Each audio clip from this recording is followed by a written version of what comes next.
belajar tentang limfo, nodus limfaticus dan vasa limfatica. Nah, bentar ya. Baca notes karena sumpah ini sangat memusingkan. Kalau Mbak udah hafal? Ingatnya tuh secara umum gitu loh, kayak ini arteri ini memvaskularisasi ke sini. Tapi kayak kalau ditanya sampai satu sampai ke ujung tuh enggak juga. Apa is oke. Yang penting kayak bisa ngingetin aja ini di mana. Di arteri ada sesuai jenisnya, ada tergantung diameter atau ukurannya, besar, sedang, kecil, dan ada end terminal arteries. Terus ada aorta dan cabang-cabangnya, aorta ascendens, arcus aorta, dan aorta descendens. Jenis arteri diameter atau ukuran yang besar itu contohnya adalah aorta atau cabang-cabang arcus aorta. Ini aorta kan yang paling besar ya. Nah itu disitulah dia permulaan dari semua percabangan arteri. Aorta ascendens, arcus aorta yang berjalan menjadi 3 tadi, terus aorta descendens kayak gitu ya. Diingat-ingat nanti buat skeletopisnya, biasanya buat juga nanti kita belajar. Terus ada arteri, arteri besar itu namanya adalah conducting, habis itu elastika kayak gitu, kayak di histologi ada juga kan. Terus belum ya di histologi? Udah. Terus yang kedua ada distributing arteri atau arteri sedang atau arteri muskularis. Nah, ingat aja kenapa dia muskularis, karena dia untuk vaskularisasi organ, misalnya femoral, brachial kayak gitu kan. Makanya dia harus berkedut, muscle kayak gitu kan. Nah, ini contohnya adalah yang memvaskularisasi itu pada organ, arteri brachial, arteri femoral, arcus palmaris profundus kayak gitu ya teman-teman. Sesuai namanya aja, brachial berarti nanti di daerah sini, femoral berarti di femur, arcus palmaris berarti di palmar atau telapak tangan. Terus arterial yang kecil-kecil, ya ini rata-rata nggak ada namanya, tapi intinya dia berhubungan dengan venula nanti di ujung-ujung kayak gitu ya, ini yang kecil. Itu ada terminal atau end arteri. Maksudnya adalah dia benar-benar ujung nih dari arteri, dia nggak ada percabangan lagi. Nah itu adalah terminal atau end arteri. Ada dua, true atau functional. True itu berarti dia benar-benar nggak ada percabangan dengan yang lain. Kalau functional dia itu ada, hanya tidak efektif, nggak berfungsi gitu ya. Nih kalau true terminal arteri contohnya adalah arteri centralis retina. Nah dia tuh benar-benar ujung, nggak ada sistem kolateral. Kolateral tuh maksudnya gini, jantung nih, misal arteri koronaria dextra, dia oklusi, dia tersumbat, dia akan mendapatkan vaskularisasi dari arteri di sekitarnya, itu adalah sistema kolateral. Tapi kalau dia benar-benar nggak dapat, dia hanya sendiri, sekalinya dia infark, sekalinya dia kesumbat, nggak ada yang mau vaskularisasi ke situ. Nah itu adalah true terminal arteri. Paham? Oke. Dia sendiri, betul. Nah ini adalah arteri centralis retina, diingat-ingat ya. Kayaknya nggak keluar responsi sih, ini terlalu kecil. Kecil maksudnya arterinya kecil gitu ya, bukan. Maksudnya yang tapi dijaga-jaga aja. Terus functional terminal arteri, dia ada kolateral, dia ada tuh, misal arteri ini ketutup, dia masih bisa dari sampingnya dia akan memvaskularisasi untuk sebagai mekanisme kompensasi. Tapi dia tidak efektif, oke, nggak bisa menggantikan sepenuhnya. Contohnya pada otak, hepar, ren, lien, intestinum, core. Jadi ada kolateral, tapi ya nggak bisa menggantikan fungsi aslinya. Ini biasanya ingat-ingat aja organ-organ penting, ensefalon di otak, hepar, ren, lien, intestinum, core, kayak gitu ya. Oke. Lanjut, arteri. Nah ini sudah saatnya. Nah, kosongkan pikiran dulu ya, biar bisa diisi ini materinya. Nah, kita bagi dulu aorta. Ada 3 bagian utama ya, aorta ascendens, kemudian arcus aorta. Nah, ingatnya gampang aja. Yang di bagian kiri ini itu adalah arteri subclavia dan arteri carotis sinistra, oke? Arteri carotis communis sinistra dan arteri subclavia sinistra. Di kanan juga ada kok arteri subclavia dextra dan arteri carotis communis sinistra. Hanya mereka bersatu ke truncus brachiocephalicus dulu sebelum masuk arcus aorta. Jadi ingatnya adalah dari ini dulu. Dari left subclavia, kita dari yang paling kiri aja ya. Yang paling kiri itu adalah arteri subclavia sinistra, lanjut ke arteri carotis communis sinistra. Baru nanti ada arteri carotis communis dextra dan arteri subclavia dextra. Tapi yang dextra itu bersatu ke truncus brachiocephalicus dulu, oke? Diingat secara visual biar gampang ingatnya, oke? Berarti kalau ditanya percabangan truncus brachiocephalicus apa tuh? subclavian dextra sama communis carotis. Iya betul ya, kayak gitu ya cara nginget-ngingetnya. Baru nanti ada aorta descendant yang ada pars thoracica dan pars abdominal kayak gitu. Nah di sini perlu diingat-ingat juga kalau aorta ascendant itu akan bercabang menjadi arteri coronaria dextra dan arteri coronaria sinistra. Arteri coronaria sesuai namanya koroner berarti jantung core ya kan, yang dia nanti akan bercabang menjadi anterior dan sebagainya, nanti memvaskularisasi jantung. Kita belajar di bawah. Nah aorta ascendant dia letaknya di sebelah kanan linea mediana yang diijoin itu ya. Nah dia skeletopisnya setinggi cos T3. Diingat-ingat ini biasanya keluar responsi. Setinggi cos T3 atau setinggi pertengahan korpus vertebra torakal 5. Oke. Berarti SIC 5 gitulah ya maksudnya ya. Habis itu dia akan bercabang menjadi arteri coronaria dextra et sinistra yang memvaskularisasi dari Oke. Nah ini arteri coronaria dextra udah ketemu yang mana di gambar coronaria dextra? Yang di tulisan aja, yang di panah-panah. Udah nemu? Udah. Ya, arteri coronaria dextra akan bercabang lagi sesuai namanya ya. Berarti dia memvaskularisasi segmen kanan dari jantung. Oke. Nah dia akan bercabang menjadi ramus interventricularis posterior, yang dia tuh enggak ini loh, yang dia ini kelihatan dia bukan warna merah gelap ya, warna merah yang muda ini menunjukkan kalau dia tuh letaknya di belakang. Oke, paham? Sesuai namanya ramus interventricularis posterior. Berarti dia gini jantung kan, ini depan. Nah dia tuh nanti muter ke belakang gini. Oke, itu adalah ramus interventricularis posterior. Terus yang kedua ada ramus marginalis. Marginal tuh pinggiran. Kan kayak kaum marginal, kaum pinggiran ya. Ingat-ingat bahwa dia posisinya itu dekat dengan pinggir. Ramus marginalis. Sudah kelihatan di gambarnya? Ramus marginalis ini ya. Nah, dia dekat dengan pinggir ya. Oke. Terus habis itu kalau yang right itu berarti dia cenderung ke posterior.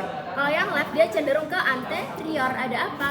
Ramus interventricularis anterior. Coba cari gambarnya yang paling kelihatan.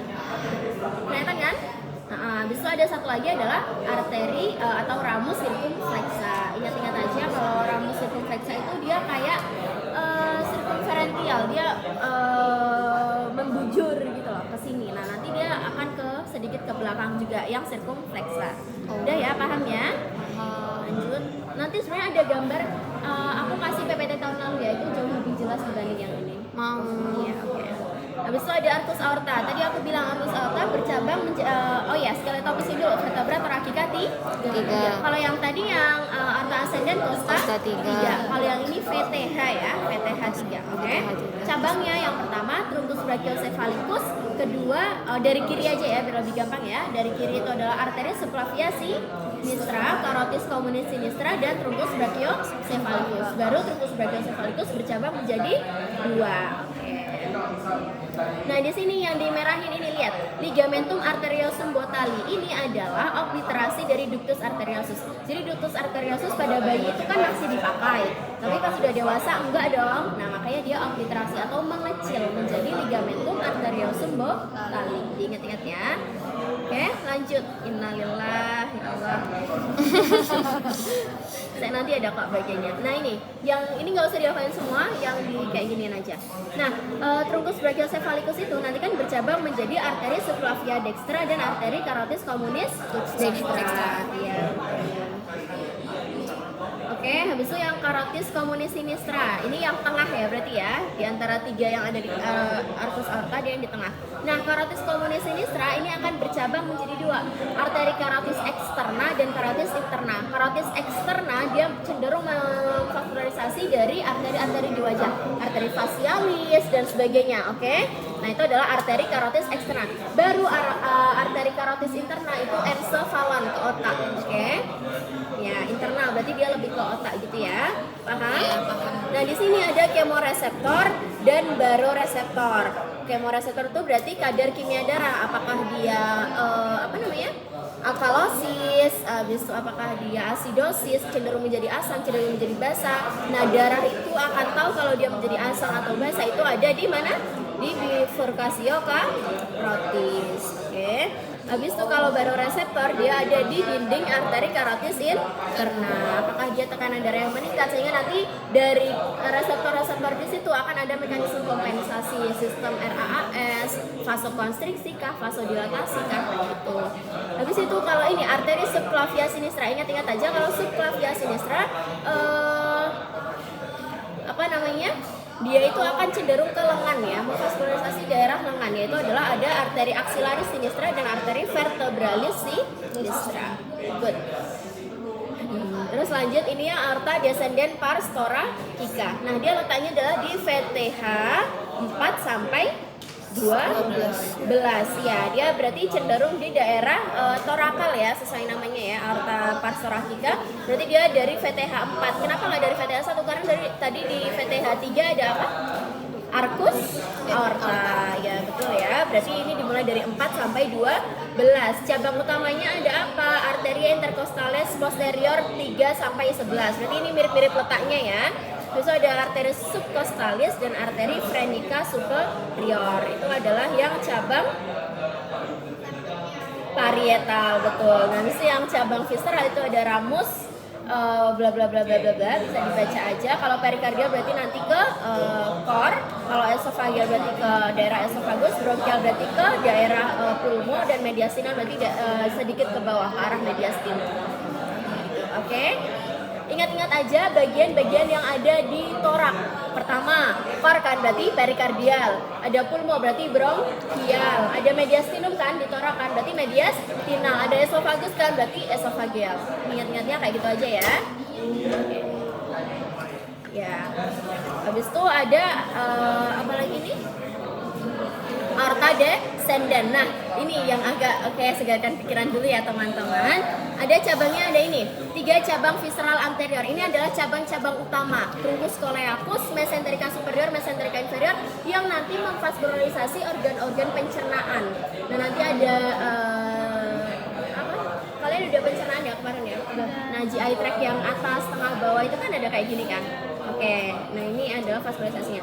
Nih, yang pertama itu adalah truncus coleacus. Nomor 1 udah lihat, nomor 1 yang truncus coleacus, yang visceral branch itu.